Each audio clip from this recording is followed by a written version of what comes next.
Hello good evening दोस्तों।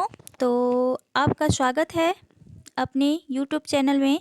तो चलिए आज जो देखते हैं ये 7 प्रैक्टिस सेट है आप लोगों के लिए और काफ़ी महत्वपूर्ण है। और अगर आपने मेरा पिछला प्रैक्टिस सेट नहीं देखा अभी तक तो ज़रूर से देख लें, क्योंकि वो जो मैंने अभी तक जितना भी प्रैक्टिस सेट करवाया है वो आपके आगामी एग्ज़ाम के लिए काफ़ी महत्वपूर्ण होने वाली है। क्योंकि जो पैटर्न एग्ज़ाम में चल रहा है उसी पैटर्न पे मैंने प्रश्न कराए हुए हैं, तो ज़रूर से देख लें। और जितने भी एस्पिरेंट हैं, चाहे वो यूजीसी नेट के हो या फिर बीपीएससी 6 to 8 9 10 या फिर 11 12 और ईएमआरएस, तो सभी के लिए महत्वपूर्ण है। तो चलिए आज बढ़ते हैं, ये प्रैक्टिस सेट 7 होगा। तो चलिए देखते हैं पहला प्रश्न। और चलते चलते मैं बताते चलूँ, अगर आप मेरे चैनल पर नए हैं तो ज़रूर से चैनल को सब्सक्राइब भी कर लें, शेयर भी करें फ्रेंड तक और लाइक सब्सक्राइब भी कर लें। चलिए तो चलते हैं पहले प्रश्न की तरफ। पहला प्रश्न आज का जो है, पहला प्रश्न क्या कह रहा है कि आचार्य शुक्ल के अनुसार अमीर खुसरो के विषय में निम्नलिखित में से कौन सी बातें सही है। तो चलिए देखते हैं कौन सी बातें सही है। तो सही हमको बताना है यहाँ पे।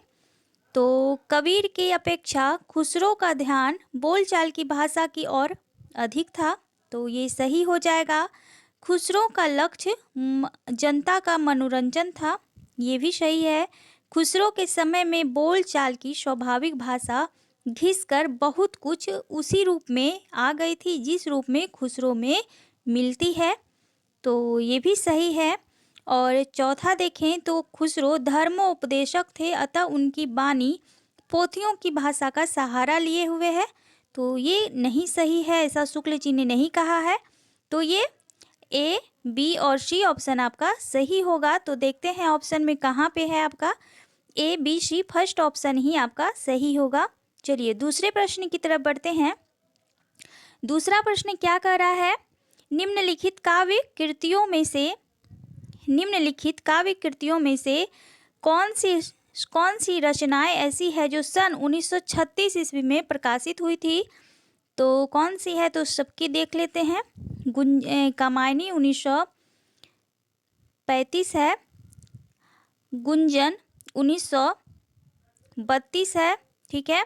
श्री राम की शक्ति पूजा 1936 है और पल्लव जो है 1928 है। तो एक कामायनी हो जाएगा, हालांकि 35 है इसका, लेकिन ये यहीं पे इसको रखना है जिस तरह ऑप्शन दिया गया था। और राम की शक्ति पूजा तो कामायनी 1936 और राम की शक्ति पूजा 1936, तो ए और सी देखिए कहाँ पे है, तो बी ऑप्शन आपका सही हो जाएगा। चलिए अगला प्रश्न देखते हैं कि नामवर सिंह द्वारा रचित पुस्तकें हैं, तो कौन सी नामवर सिंह जी का पुस्तक है। तो साहित्यिक नई कहानी ये हो जाएगा। साहित्य के समाजशास्त्र की भूमिका ये इनकी नहीं है। इतिहास और आलोचना ये इन्हीं की है। भक्ति काव्य और लोक जीवन ये इनका नहीं है, तो ए और सी कहाँ पे है देखिए, तो डी ऑप्शन आपका राइट होगा। चलिए अगला प्रश्न है कि हरिशंकर प्रसाई द्वारा रचित निबंध संग्रह है, तो कौन सा है, तो पहला तो हो जाएगा तुलसीदास चंदन घिसे। अगला ऑप्शन है अपनी अपनी बीमारी, तो ये भी हो जाएगा, तो ए और बी हो गया। बबूल और कैक्टस नहीं है, रामतरस मिश्र का एक भोर का जुगनू ये एकांकी है जगदीश चंद्र माथुर जी का, तो ए और बी देखिए कहाँ पे, ए ऑप्शन आपका सही होगा। चलिए अगले प्रश्न की तरफ बढ़ते हैं। अगला प्रश्न है भारतेंदु की निम्नलिखित मौलिक नाट्य रचनाओं में कौन सा प्रहसन है, तो पूछा गया है। तो वैद की हिंसा हिंसा न भवती हो जाएगा और एक हो जाएगा अंधेर नगरी, तो ए और बी हो जाएगा। बाकी भारत दुर्दशा तो रूपक रास्य है और नील देवी भी नहीं है, तो ए और सी आपका ऑप्शन होगा। ए सी कहाँ पे है आपका, तो डी ऑप्शन आपका राइट होगा। चलिए अगला प्रश्न है शरद जोशी द्वारा रचित निबंध संग्रह है, तो शरद जोशी का बताना है। तो जीप पर सवार इलियां 1971 का है और विष कन्या इनका नहीं है। यत्र तत्र सवस्त्र ये 2000 का है, 2000 का। और आड़ू का पैर इनका नहीं है, ये रमेश चंद्र शाह का है आड़ू का पैर। तो ए और सी होगा, तो बी ऑप्शन आपका राइट हो जाता है। चलिए अगला प्रश्न है, जगदीश चंद्र माथुर नहीं है, सिर्फ जगदीश चंद्र को देखना है, ठीक है। तो जगदीश चंद्र द्वारा रचित उपन्यास है, तो कौन सा होगा? एक हो जाएगा धरती धन्ना अपना, 1972 का है ये। और दूसरा हो जाएगा मुट्ठी भर कांकर, 1976 का है, ठीक है। और यथा प्रस्तावित इनकी नहीं है, जो ये गिरिराज किशोर जी का है। और किस्सा गुलाम रमेश चंद्र शाह का है, तो ए और डी हो जाएगा। तो ए और डी कहाँ पे है? बी ऑप्शन में है, तो बी ऑप्शन आपका राइट होगा। चलिए अगला प्रश्न देखते हैं। यहाँ पे आपको पात्र बताना है, उपन्यासों से रिलेट है। चलिए, झूठा सच उपन्यास के पात्र कौन से हैं? तो तारा और जयदेव ये तो हो ही जाएंगे, और रणधीर देवदत्त तो नहीं है, सोमराज और रावत जी हैं, और छप्पन बाबू शनिचर तो नहीं है, शनिचर काली में है, तो ये नहीं हो जाएगा। ए और सी होगा, तो ए और सी जो है आपका ए ऑप्शन में है। तो आपके पात्रों को भी आपको ध्यान में रखना है, जो कि उपन्यास महत्वपूर्ण है, उनके सभी पात्रों को एक बार आप देख लें, क्योंकि प्रश्न पूछे जाते हैं पात्रों से, चाहे वो आपके कहानी हो, उपन्यास हो, और यूजीसी नेट में तो ऐसे ही प्रश्न बनते ही हैं। तो आप जरूर से देख लें एक बार सभी पात्रों को उपन्यास के, जो कि महत्वपूर्ण उपन्यास रहे हैं, पूछे जाते हैं। चलिए अगला प्रश्न देखते हैं। अगला प्रश्न है, निम्नलिखित में से कौन सी जयशंकर प्रसाद की कविताएं हैं? तो देख लीजिए, कविताएं पूछ लिया गया है, तो कौन सा है कविता उनकी? तो एक है, करुणामय को भाता है तम के पर्दे में आना, ये नहीं होगा। मधुप गुनगुना कर कह जाता कौन कहानी यह अपनी, ये आपके एनसीईआरटी में भी है। मेरी आँखों की पुतली में तू बनकर प्राण समा जा रे, तो ये हो जाएगा। गा कोकिल वर्षा पावक कन नष्ट भ्रष्ट हो जीर्ण पुरातन, तो ये नहीं होगा, क्योंकि सुमित्रा नंदन पंत का है शायद। तो बी और सी हो जाएगा आपका, तो बी ही ऑप्शन आपका यहाँ दिख रहा है, तो बी ऑप्शन आपका राइट होगा। अगला प्रश्न है कि मछुआरों के जीवन पर आधारित उपन्यास पूछा जा रहा है, तो कौन सा है? तो यही होगा, सागर लहरें और मनुष्य, 1956 का है, उदय शंकर भट्ट जी का है। तो ध्यान रखना है। नदी का दीप हो जाएगा आगे का, वोल्गा से गंगा, राहुल संस्कृत्यायन का, बहती गंगा जो है शिव प्रसाद सिंह का हो जाएगा। चलिए अगले प्रश्न को देखते हैं। अगला प्रश्न है कि इनमें से जैनेन्द्र कुमार का उपन्यास कौन सा है? तो जैनेन्द्र कुमार को पूछा गया है, तो जैनेन्द्र कुमार का जो उपन्यास होगा ये मुक्ति बोध हो जाएगा, क्योंकि गुनाहों का देवता जो है ये धर्मवीर भारती का है, चित्रलेखा भवानी प्रसाद मिश्र का है, कंकाल जो है जयशंकर प्रसाद जी का है। तो चित्रलेखा को भी आपको टाइम समेत याद रखना है, 1934 का है चित्रलेखा, और कंकाल जो है 1936 का है, ये जयशंकर प्रसाद का है। तो काफ़ी महत्वपूर्ण है सभी उपन्यास। चलिए अगला प्रश्न है, अर्धनारीश्वर उपन्यास पूछा जा रहा है, और अर्धनारीश्वर एक निबंध भी है, तो ये किसके हैं? तो अर्धनारीश्वर जो उपन्यास है ये विष्णु प्रभाकर का है, 1992-92 का है, तो ध्यान रखना है। और दिनकर का जो अर्धनारीश्वर है वो 1952 का निबंध है, तो साथ साथ ये भी ध्यान रखना है। चलिए अगला प्रश्न देखते हैं कि मुझे चांद चाहिए उपन्यास के लेखक कौन है? तो ये आपको एक पता करना है कि ये तो विधा है उपन्यास का, किसकी है ये देखना है। तो ऑप्शन देख लेते हैं, शिव प्रसाद सिंह का है, सुरेंद्र वर्मा का है, धर्मवीर भारती का है, या मोहन राकेश का है। तो किसका है? तो ये सुरेंद्र वर्मा जी का है, मुझे चांद चाहिए, ठीक है। चलिए, तो 1980 का है मुझे चांद चाहिए, तो ध्यान में रखना है सन को भी। चलिए अगला प्रश्न है कि हिंदी उपन्यास एक अंतः यात्रा किसकी पुस्तक है? काफ़ी महत्वपूर्ण है ये, तो किसकी है? तो ये रामदरस मिश्र जी का हो जाएगा, ध्यान रखना है। अगला है कि जिंदगी नामा और हम हशमत उपन्यासों की रचना किसने की है? तो ये हम हशमत तो ये एक तरह से आत्मकथा विधा में, संस्मरण विधा में है। जिंदगी नामा उपन्यास है, ये दोनों रचनाएं किसकी है? तो ये कृष्णा सोबती का हो जाएगा। जिंदगी नामा जो है ये 1979 का है और हम हसमत जो है 1977 ईस्वी का है, तो ध्यान रखना है, ठीक है। चलिए अगला प्रश्न है, इनमें से मनोहर श्याम जोशी का उपन्यास पूछा जा रहा है, कौन सा है? तो मनोहर श्याम जोशी का है कुरु कुरु स्वाहा। अगर इसके सन की बात करें तो ये 1980 की रचना है, ठीक है, तो ध्यान रखना है। चलिए अगला प्रश्न है, ढाई घर उपन्यास किस लेखक का है? तो ढाई घर जो है ये गिरिराज किशोर का है, 1966 की ये उपन्यास है। चलिए अगला प्रश्न है, नीला चांद उपन्यास के लेखक कौन है? तो नीला चांद जो है ये शिव प्रसाद सिंह का उपन्यास है, काफ़ी फेमस उपन्यास है, ध्यान रखना है, पूछा जाता है। अगला है कि इनमें से भारतेंदु हरिश्चंद्र का निबंध पूछा जा रहा है, कौन सा है? तो ये है अद्भुत अपूर्व स्वप्न, इनका निबंध है भारतेंदु जी का, तो ध्यान रखना है। चलिए अगला प्रश्न है,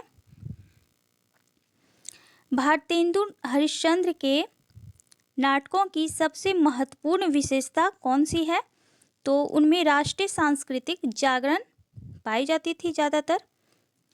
अगला प्रश्न है, दिख रहा होगा शायद, चलिए, किस आलोचक ने बालकृष्ण भट्ट और प्रताप नारायण मिश्र को हिंदी का स्टील और एडिशन कहा है? तो वो कहा है रामचंद्र शुक्ल जी ने। अगला प्रश्न है कि धोखाबाज भौं निबंधों की रचना किसने की है? तो ये प्रताप नारायण मिश्र जी ने किया है ऐसे निबंधों की रचना। अगला है कि यदि गद्य कवियों या लेखकों की कसौटी होती तो निबंध गद्य की कसौटी काफ़ी महत्वपूर्ण है, ये पूछी जाती है एग्जामों में, तो ये रामचंद्र शुक्ल द्वारा कही गई है। अगला है कि वक्रोक्ति को काव्य का जीवन मानने वाले आचार्य इनमें से कौन है? तो कौन है? ये कुंतक हैं। वामन हो जाएंगे आपके 8वीं शती के, ध्यान रखना है। भामा हो जाएंगे 6ठी शती के।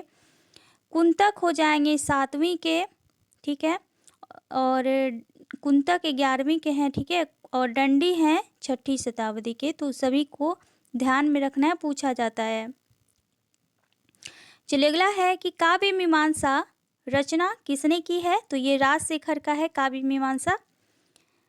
पाश्चात्य विचारक क्रोचे का अब काव्य शास्त्रीय सिद्धांत किस नाम से जाना जाता है? तो पहला ऑप्शन है बिंबवाद, तो ये नहीं होगा बिंबवाद। अगले ऑप्शन पे जाते हैं, कलावाद, सौंदर्यवाद, अभिव्यंजनावाद, तो अभिव्यंजना है, क्रोचे का अभिव्यंजनावाद होगा। चलिए अगला प्रश्न है, भारतीय काव्यशास्त्र में ध्वनि सिद्धांत के अंतर्गत ध्वनि शब्द का प्रयोग किस अर्थ में हुआ है? तो ये व्यंग्य के अर्थ में हुआ है। और ध्वनि सिद्धांत के प्रवर्तक कौन रहे हैं? तो आनंदवर्धन, जो कि 9वीं शती के माने जाते हैं। चलिए अगला प्रश्न है, जब तक किसी भाव का कोई विषय इस रूप में नहीं लाया जाता कि वह सामान्यतः सबके उसी भाव का आलंबन हो सके, तब तक उसमें रसादि बोधन की शक्ति पूर्णतया नहीं आ सकती है। तो यह जो कथन है किसने कही है? साधारणीकरण के विषय में है ये, रामचंद्र शुक्ल का। तो इन्होंने साधारणीकरण को जो आलंबन के रूप में देखा है, तो ध्यान में रखना है रामचंद्र शुक्ल जी को। अगला प्रश्न है, नाट्य शास्त्र में धीर ललित, धीरोदात्त या धीर प्रशांत आदि किसके प्रकार माने जाते हैं? तो ये नायक के प्रकार माने जाते हैं। अगला है कि महादेवी वर्मा ने हिंदी के प्रचार प्रसार के लिए इनमें से किस संस्था की स्थापना प्रयाग में की थी? तो ये की थी साहित्य संगम का किया था, ठीक है। अगला प्रश्न है, साहित्य अकादमी का पहला अध्यक्ष कौन था? तो ये थे जवाहरलाल नेहरू जी। अगला प्रश्न है कि दक्षिण भारत हिंदी प्रचार सभा के संस्थापक कौन थे? तो महात्मा गांधी थे, ऑप्शन देख लेते हैं, तो बी ऑप्शन आपका सही होगा। चलिए अगला प्रश्न है, नागरिक प्रचारिणी सभा की स्थापना कब हुई थी? तो ये हुई थी 1893 ईस्वी में, तो ए ऑप्शन आपका सही होगा। अगला प्रश्न है, अखिल भारतीय हिंदी साहित्य सम्मेलन की स्थापना कहाँ हुई थी? तो ये प्रयाग में की गई थी। अगला है कि सुरेंद्र वर्मा को मुझे चांद चाहिए उपन्यास पर कौन सा सम्मान मिला था? तो ये मिला था साहित्य अकादमी पुरस्कार मिला था। चलिए अगला प्रश्न है, उत्तर प्रदेश हिंदी संस्थान का सन 1998 का लोहिया सम्मान साहित्य सम्मान किस साहित्यकार को प्रदान किया गया था? तो ये किया गया था विष्णुकांत शास्त्री जी को। अगला है कि सन 1969 में श्रीलाल शुक्ल को किस कृति पर साहित्य अकादमी पुरस्कार प्रदान किया गया था? तो ये राग दरबारी, जिसका रचनाकार है 1968 ईस्वी, और 1969 यानी कि एक साल बाद इनको साहित्य अकादमी पुरस्कार मिला था इस रचना उपन्यास के लिए। अगला है कि निराला की साहित्य साधना, तो पहले तो ये 3 भागों में है, जो कि रामविलास शर्मा जी का है। इस पर कौन सा पुरस्कार मिला था पूछा जा रहा है, तो ये साहित्य अकादमी पुरस्कार मिला था। बी ऑप्शन आपका राइट होगा। चलिए अगला प्रश्न है, अज्ञे को किस कृति पर भारतीय ज्ञानपीठ पुरस्कार मिला था? तो वो मिला था कितनी नाव में कितनी बार, और ये सभी कृतियाँ इन्हीं की है, तो ध्यान में रखना है क्योंकि मैं उसे जानता हूँ, बावरा अहरी और महावृक्ष के नीचे। आगे है, सन 1993 में व्यास सम्मान किस लेखक को मिला था? तो किसे मिला था व्यास सम्मान? तो ये मिला था गिरजा कुमार माथुर को। चलिए अगला प्रश्न है, रामधारी सिंह दिनकर को किस रचना पर साहित्य अकादमी पुरस्कार मिला था? तो उर्वशी पर ज्ञानपीठ पुरस्कार मिला था, और संस्कृति के 4 अध्याय पर साहित्य अकादमी पुरस्कार मिला था। तो वी ऑप्शन आपका राइट होगा। चलिए अगला प्रश्न है, इनमें से कौन सा उपन्यास शरत चंद्र चट्टोपाध्याय का नहीं है? नहीं पूछा जा रहा है। तो देवदास है इनका, चरित्रहीन होगा, परिणीता होगा, अपराजिता नहीं होगा इनका। तो डी ऑप्शन आपका राइट होगा। अगला प्रश्न है, इनमें से कौन सा उपन्यास श्रीलाल शुक्ल का नहीं है? तो राग दरबारी अभी देखा कि साहित्य अकादमी पुरस्कार मिला इसे। आदमी का जहर भी होगा, अज्ञातवास भी होगा, असंतोष के दिन नहीं होंगे। तो डी ऑप्शन आपका राइट होगा। अगला है कि इनमें से प्रेमचंद्र का उपन्यास जो कि अपूर्ण रहा है, तो सभी को पता होगा कि मंगलसूत्र है, जो कि 1948 ईस्वी में इसकी रचना मानी जाती है। और कायाकल्प जो है इनका पहला उपन्यास है हिंदी में लिखा, तो ध्यान में रखना है। कर्मभूमि 1932 का है, गबन 1931 का है, तो सभी को ध्यान में रखना है। प्रेमचंद्र काफ़ी महत्वपूर्ण हैं, पूछे जाएंगे। 55 खंबे लाल दीवारें उपन्यास की लेखिका कौन है? तो लेखिका उषा प्रियंवदा जी। देख लेते हैं कहाँ पे हैं, तो ये हैं, और इसकी रचना 1961 में हुई है, तो ध्यान रखना है। अगला प्रश्न है, फणीश्वर नाथ रेणु के मैला आंचल की विशेषता क्या रही है? तो ये ठेठ देशीयता रही है, क्योंकि एक आंचलिक उपन्यास है, हिंदी की पहली आंचलिक उपन्यास, ध्यान रखना है। और अगर इसका टाइम पीरियड की बात करें तो ये 54 है, 1954 ईस्वी। ठीक है, चलिए अगला प्रश्न है, जयशंकर प्रसाद का कौन सा उपन्यास अपूर्ण है? तो कौन सा है? तो ये कंकाल, तितली, इरावती, ये सभी इन्हीं का उपन्यास है, और अपूर्ण जो है ये इरावती है, तो ध्यान रखना है। अगला है, मुक्ति पथ और जिप्सी उपन्यास किसकी रचनाएं हैं? तो किसकी है? तो ये ईलाचंद जोशी की होगी।